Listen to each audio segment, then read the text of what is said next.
अस्सलाम वालेकुम, मेरा नाम मुबश्शिर लुकमान है और आप देख रहे हैं मुबश्शिर लुकमान यूट्यूब चैनल। और लगता ये है कि अब हर घड़ी के साथ तेज़ी आ रही है और हमारी हुकूमत का निज़ाम जो है, ये सियासत का निज़ाम जो है, उसमें कुछ न कुछ मेजर तब्दीली आने वाली है। और ये अपोज़िशन की तरफ से इतनी ज़्यादा मुतवक्की नहीं है जितना खुद हुकूमत की तरफ से मुतवक्की है। मैं आपको तफ़सीलात ज़रूर बताता हूँ, लेकिन उससे पहले अगर आपने अभी तक इस चैनल को सब्सक्राइब नहीं किया और बेल आइकॉन नहीं प्रेस किया तो प्लीज़ कर लीजिएगा, ताकि मज़ीद अपडेट्स जो होती हैं वो आप तक बर वक़्त पहुँचती रहें।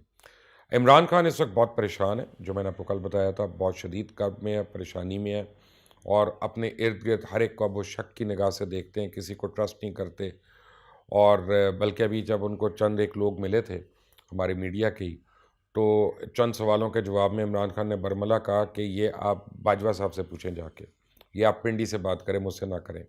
इसका मतलब है कि काफ़ी चीज़ों पे वो डिसइंटरेस्टेड हो गए और उनका माइंड किसी और जगह पे जाके सोचना शुरू हो गया। कुछ लोगों का कहना है कि शायद वो लाइटर टोन में उन्होंने ये ताने मारे, लेकिन ये ताने नहीं होते। जब एक प्राइम मिनिस्टर एक आर्मी चीफ या जीएचक्यू के मतलब पॉइंट आउट कर रहा होता है लाइटर टोन में, तो वो कभी भी टोन लाइट नहीं होती, वो बड़ी सीरियस टोन होती है और उसकी एक अपनी एक कॉनोटेशन होती है। बहरहाल, अब तो आज चुड़ैल जो थी वो इस्लामाबाद फिर घूम के आई है एक रात में ही, और वो नए नाम ले आई है कि वहाँ कौन-कौन नाम है जो गर्दिश कर रहे हैं। अगली हुकूमत में जो भी आने वाली है, इतना मैं आपको बता दूँ, चाहे वो इमरान खान असेंबली डिसॉल्व करें, चाहे विदिन द पार्लियामेंट चेंज हो, चाहे फॉरवर्ड ब्लॉक बने, कोई भी सिचुएशन हो, उसमें पाकिस्तान पीपल्स पार्टी जो है, उसका लगता है कि काफ़ी इन्फ्लुएंस होगा और वो उसमें लीड करेगी। शौकत तरीन अभी बने हैं फाइनेंस मिनिस्टर और पिछले 2 दिन में शौकत तरीन ने 2 स्टेटमेंट्स दी हैं और जिनमें एक स्टेटमेंट जो है, दैट सेज़ इट ऑल, कि जिस हुकूमत ने उनको बनाया फाइनेंस मिनिस्टर, उन्होंने पब्लिकली आके स्टेटमेंट ये दी कि फाइनेंस का बेड़ा गर्क हुआ है और उन्होंने कहा कि आईएमएफ के साथ डील सही नहीं की थी, इसको हमें रीनेगोशिएट करना है, रिविज़िट करना है। बजाय इसके कि शौकत तरीन आके कहते हैं कि जनाब थैंक यू वेरी मच और हम अपनी मेहनत करेंगे, हम ये करेंगे, उन्होंने ही decided to take on his own government और उसको उन्होंने बता दिया कि वो उसको क्या समझते हैं। तो जो 2.5 साल की मुआशी कारकर्दगी जिसका ढंढोरा पीटीआई की हुकूमत और मुख्तलिफ वज़ीर हर जगह पे, हर चैनल पे पीट रहे हैं, तो वो तो उससे अयां हो गया कि उनकी 2.5 साल की कारकर्दगी जो है, किसी ऑपोज़िशन को बुराई करने की ज़रूरत नहीं। उनके अपने वज़ीर ख़ज़ाना ने आके कह दिया कि उसका बेड़ा गर्क हो गया है। मीनवाइल मीडिया के ऊपर बड़ी बंदिशें लगी हुई हैं। पहली बार ये लगता है कि पाकिस्तान में मीडिया जो है अब बिल्कुल उसका गला घुंटा हुआ है और मज़ीद घुंटा जा रहा है। कुछ नए ऑर्डिनेंसेस आ रहे हैं, उनके ऊपर काम हो रहा है और जो है पैमरा को मज़ीद फ़ाल भी किया जा रहा है और कुछ लोगों को कैद किया जाएगा ऑर्डिनेंस के ज़रिए, ताकि हुकूमत जो है अब किसी किस्म की तनकीद जो है वो सुनना ही नहीं चाहती। एक तरफ तो ये कर रही है, लेकिन दूसरी तरफ जहांगीर तरीन और उनका ग्रुप अब बहुत एक्टिव हो चुका है। उनकी तादाद में 6 लोगों का इज़ाफ़ा हो चुका है और जो आपने पहले देखे थे। तो अब ईद के बाद किसी वक़्त भी ये एक फॉरवर्ड ब्लॉक जो है नेशनल असेंबली में सामने आ सकता है। हुकूमत के लिए प्रॉब्लम है कि हुकूमत जो है वो बजट उसको देना है और नेशनल असेंबली सेशन उनको कन्वीन करके रखना है।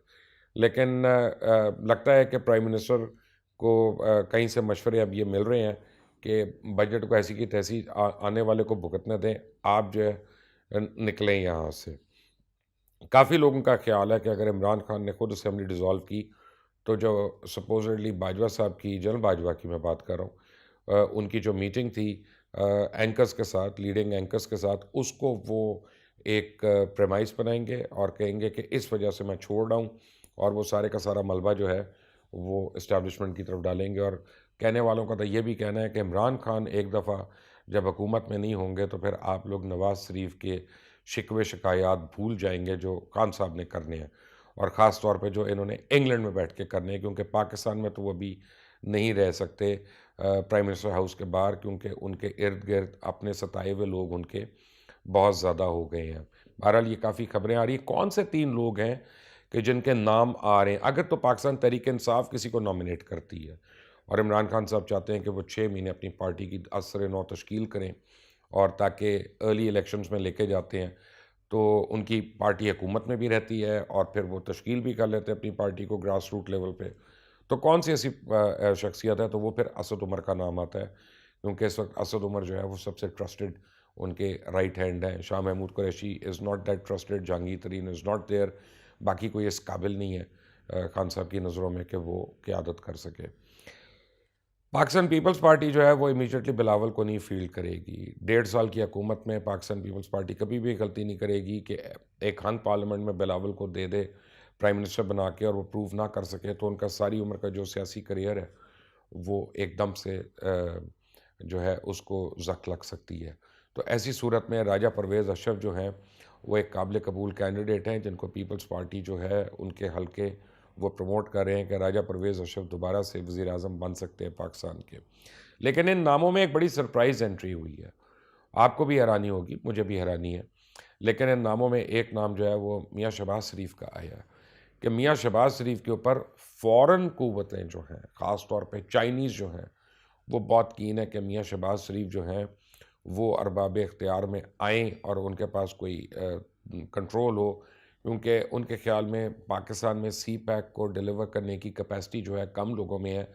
और शहबाज शरीफ, आप उनकी तनकीद करें, आप उनके मुखालिफ हों, आप उनके हामी हों, कतई नज़र उसके, शहबाज शरीफ की जो एडमिनिस्ट्रेटिव क्वालिटीज़ हैं वो हर एक उनको मानता है कि he is a strict administrator and tough administrator. जब उन्होंने कोई काम करना होता है, जब वो ठान लेते हैं तो वो कर लेते हैं। जो फ़र्क लोग बताते हैं इस वक्त के कोविड और डेंगू दोनों बीमारियां थीं, उनको डील करने में एक शहबाज शरीफ की गवर्नमेंट के जो इक़दामात थे उनको, और एक तरफ कोविड में उस्मान बुज़दार के इक़दामात को, उनको जब आप कंपेयर करते हैं तो लगता है कि एल्बर्ट आइंस्टाइन और अदाकारा मीरा का आपस में कोई कंपैरिजन हो रहा है। अब जहाँ तक रह गई बात, और चाइनीज़ बहुत इंसिस्ट कर रहे हैं कि शहबाज शरीफ जो है उनको सी पैक के ऊपर कोई ना कोई रोल मिले।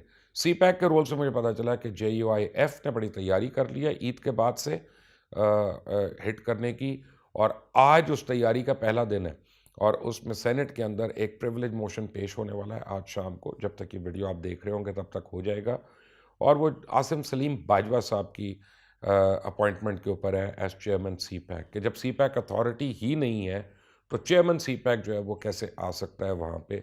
तो आज ये आसिम सलीम बाजवा के लिए अच्छी खबर नहीं है। अभी उनके लिए मज़ीद JUIF जो है और नून लीग, उन्होंने कुछ चीज़ें प्लान की हुई हैं। हर आने वाले दिन जो है उनके लिए मज़ीद इम्तहानात का दिन साबित होगा। लेकिन अब सवाल ये है कि क्या इमरान खान असेंबली ख़ुद तोड़ेंगे, फॉरवर्ड ब्लॉक उनको मजबूर करेगा, या कोई और वजूहात हो जाएंगी। मुझे लगता है कि इन ऑल ऑनेस्टी जो भी होना है वो जून से पहले नहीं होना, क्योंकि जून में बजट पास करना, ये सबको पता है कि मुल्क खड़ा हो जाएगा अगर बजट पास नहीं होता। तो अब बजट पास करना अव्वलीन ज़िम्मेदारी है, लेकिन इसकी तैयारियां जो हैं ईद के फ़ौरन आपको 2-3 दिन के बाद आपको नज़र आना शुरू हो जाएंगी। और अगर इमरान खान ने खुद असेंबली डिज़ोल्व करनी है तो फिर इट इज़ एनीबडीज़ गेस कि वो अगले हफ्ते होती हैं या 2 महीने के बाद होती हैं। लेकिन एक बात तयशुदा है कि इस हुकूमत ने अपना टेन्योर पूरा नहीं करना। और दूसरी बात आपको बताता हूँ, इस हुकूमत में 8 ऐसे वज़रा हैं, वफाकी वज़रा की बात कर रहा हूँ, अभी सूबाई वज़रा पे नहीं मैं आया, जिनके ऊपर फ़ाइलें बनना शुरू हो गई हैं और जिनकी तफ़सीलात जमा होनी शुरू हो गई हैं। और जब आप उनकी करप्शन की कहा जा रहा है कि दास्तानें सुनेंगे तो वो होशरुबा दास्तानें हैं। और ये भी हो सकता है कि ये वाली ख़बरें आपको अब मीडिया पे ना मिलें, जो कैद-ओ-बंद मीडिया पे लग रहा है और मज़ीद लगने वाला है। उसके बाद सोशल मीडिया आपका वाहिद सोर्स ऑफ इंफॉर्मेशन रह जाएगा। इसलिए इस चैनल को सब्सक्राइब करना मत भूलिएगा, बेल आइकॉन को प्रेस करिएगा, ताकि जितनी भी अपडेट्स होंगी मैं आप तक लेके आता रहूँगा। अल्लाह हाफ़िज़।